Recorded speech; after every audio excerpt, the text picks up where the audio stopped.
hello नमस्कार बंधु बान्धवीসকল কেনে আছে আপোনালোকে আশা কৰো ভালে আছে মই যোৱাকালি আপোনালোকক টেলিগ্ৰামত এটা পিডিএফ দিছিলো পিডিএফ চাগে সকলোৱে পাইছে আৰু আপোনালোকৰ কাৰণে বহুত ভাল খবৰ ফৰেষ্ট ৰেঞ্জাৰ নতুনকৈ ভ্যাকেন্সি মুকলি কৰিছে এতিয়া মই এটা আপোনালোকক কমপ্লিট ডিটেইল দিম তাৰ পিছত আপোনালোকক এটো ক্লাसेस মই স্টাৰ্ট কৰিব বিচাৰিছো আৰু মই কৈছিলো ফৰেষ্টৰ গাৰ্ডৰ বা ফৰেষ্ট ৰেঞ্জাৰ বা যিমানখিনি পদৰ কাৰণে যদি নতুনকৈ ভ্যাকেন্সি হয় আপোনালোকৰ মই স্টাৰ্ট কৰি দিম ৰিভিজন আৰু ক্লাसेस খিনি ঠিক আছে ইয়াতে মই আপোনালোকক অলপমান ইয়াৰ বিষয়ে অলপ বুজাব চেষ্টা কৰিম ফৰেষ্ট ডিপাৰ্টমেন্ট ৰিক্ৰুটমেন্ট হয় 2025 ত ৰিক্ৰুটমেন্ট আহিছে ঠিক আছে পোষ্ট কিমান আছে আপোনালোকক মই পিডিএফ শেয়াৰ কৰিছো তাতে আপুনি গম পাইছে টোটাল পোষ্ট আছে 50 টা সোনকালে এটো ভিডিওটো চাই লব আৰু সোৱাৰ পিছত কি লাগে কমপ্লিট ভিডিও এখনে ভিডিওতে পাই যাব আপুনি 50 টা ফৰেষ্ট ৰেঞ্জাৰ পোষ্ট ওলাইছে ঠিক আছে মুকলি কৰিছে এটো ফৰ্ম স্টাৰ্ট হ'ব ফিল আপ কৰা 21st of June 2025 ৰ পৰা ঠিক আছে ইয়াতে সক লাষ্ট ডেট আছে 27 2025 মানে জুলাই 20 2025 লৈকে আপোনালোকে ইয়াতে এপ্লাই কৰিব পাৰিব নেক্সট আছে আপোনালোকক মোড অফ এপ্লিকেশন আছে অনলাইন তাৰ পিছত আপোনালোকক আছে এটো ঠিক আছে তাৰ পিছত ৰিক্ৰুটমেন্ট প্ৰসেস খিনি মই বুজাই দিও যে কেনেকে কি হ'ব এজ ক্ৰাইটেৰিয়া কি এডুকেশন কোৱালিফিকেশন কি তাৰ পিছত আপোনালোকক ফিজিক্যালত কি হ'ব পিএসসিৰ বিষয় কম ৰিটেনৰ বিষয় কম কি লাগে আৰু কি সিলেবাস থাকিব কমপ্লিট বিষয় ইয়াৰ বিষয় মই আপোনালোকক পিডিএফটো শেয়াৰ কৰিছো তাৰ পিছত আপোনালোকক কৈছিলো বাৰে বাৰে যে মই ইয়াৰ বিষয় ভিডিও বনাই আপোনালোকক বুজাব চেষ্টা কৰিম ইয়াতে আপোনালোকক ফৰেষ্ট ৰেঞ্জাৰ পোষ্ট হয় ইউআৰ ক্যান্ডিডেট 44 পোষ্ট হয় ওবিসি এমওবিসি পোষ্ট ক্যান্ডিডেটৰ কাৰণে পোষ্ট নাই এসসি ক্যান্ডিডেটৰ কাৰণে দুটা পোষ্ট এসটিপি ক্যান্ডিডেটৰ কাৰণে দুটা পোষ্ট এসটিএইচ ক্যান্ডিডেটৰ কাৰণে দুটা পোষ্ট ঠিক আছে এতিয়া লিখা আছে এলিজিবিলিটি ক্ৰাইটেৰিয়া এনেকা লিখা আছে আপোনালোকক কম হলেও আপোনালোকক এজ লিমিট ওয়াইজ এডুকেশন কোৱালিফিকেশনস আপোনালোকক মই বুজাই দিম ঠিক আছে এলিজিবিলিটি ক্ৰাইটেৰিয়া ভিতৰত এজ লিমিট মই বুজাই দিও এজ লিমিট আছে মিনিমাম 21 আৰু ম্যাক্সিমাম 38 লৈকে আপোনালোকে ইয়াতে আবেদন কৰিব পাৰিব 1/1/2025 পৰা এইটো কাউন্ট হোৱা স্টাৰ্ট হ'ব ঠিক আছে age relaxation for the government rules according to the government rules মতে scheduled tribe 5 বছৰ থাকে scheduled caste 5 বছৰ থাকে তাৰ পিছত আপোনালোক other backward classes 3 বছৰ লৈকে থাকে ওকে তাৰ পিছত আপোনালোকক মই বুজাই দিম কিছুমান আৰু কথাখিনি সব ইয়াতে আপোনালোকক লিখা আছে যে ওবিসিৰ কাৰণে 3 বছৰ এডুকেশন কোৱালিফিকেশন ধুনিয়াকে বুজি লব যে বহুতে মানে এপ্লাই কৰাৰ আগতে এটো গম না পায় যে এডুকেশন কোৱালিফিকেশন টু মোৰ কি আছে কেনেকে মই এপ্লাই কৰিম কেনেকে কি কৰিম ইয়াতে সক মই বুজাই দিও আপোনালোকৰ applicant must possess bachelor degree in science or engineering of any recognized university with at least in one of the following subject মানে যেনেকে মই কেমিষ্ট্ৰি মেজৰ লৈ কিনে পঢ়িছো বিএসসি ঠিক আছে সিম্পল টেকনিক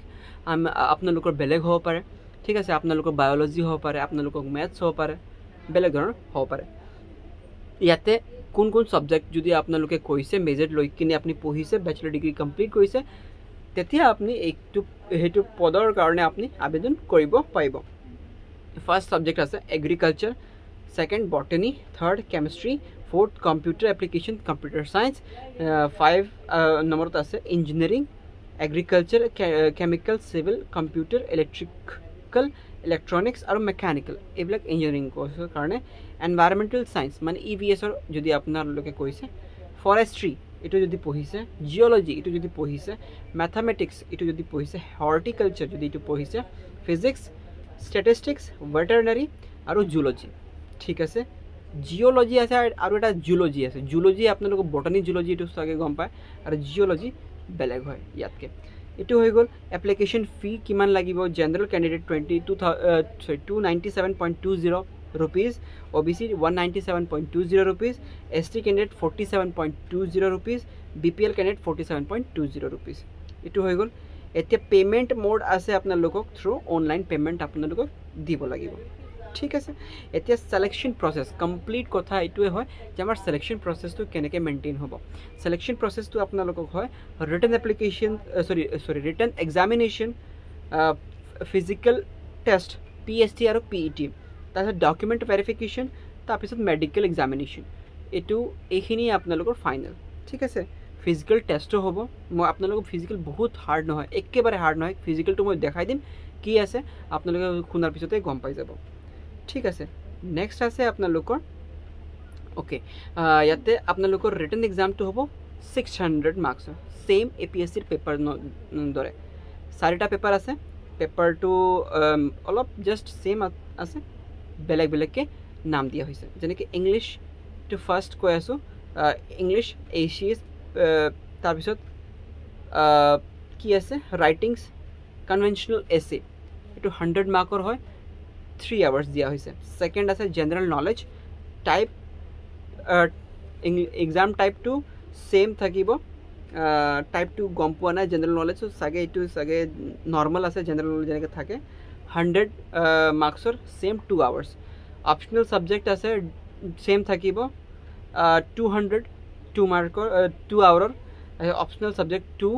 সেম থাকিব 200 মাৰ্কৰ 2 আৱাৰৰ কাৰণে এতিয়া ফিজিক্যাল স্ট্যান্ডাৰ্ড টেষ্টটো কি থাকে জেনাৰেল OBC MOBC SCৰ কাৰণে 163 হাইট লাগিব সেন্টিমিটাৰত ফিমেলৰ 150 সেন্টিমিটাৰ STH আৰু STPৰ 152 সেন্টিমিটাৰ ফিমেলৰ 145 সেন্টিমিটাৰ থাকিলে হৈ যাব চেষ্ট আছে অকল মেলৰ কাৰণে 79 to 84 centimetre normal with the expansion 5 centimetre এটো থাকে physical efficiency test only gender walking test মেলৰ কাৰণে 25 কিলোমিটাৰ উইদিন 4 আৱাৰ খোজ কাঢ়িব লাগে 25 কিলোমিটাৰ খোজ কাঢ়ক আপুনি 4 ঘণ্টাৰ ভিতৰত হেৰি ক্লিয়াৰ কৰিব লাগে ফিমেলৰ 16 কিলোমিটাৰ অকল 16 কিলোমিটাৰ 4 আৱাৰ্ছ দিছে উইদিন 4 আৱাৰ ভিতৰত আপোনাৰ কমপ্লিট কৰিব লাগিব সো আপোনালোকক কেনেকৈ কি এপ্লাই কৰিব লাগিব কি কৰিব লাগে বিশেষকৈ মই আপোনালোকক টেলিগ্ৰামত PDF দিয়া হৈছে তাতে যাই চেক কৰিব পাৰিব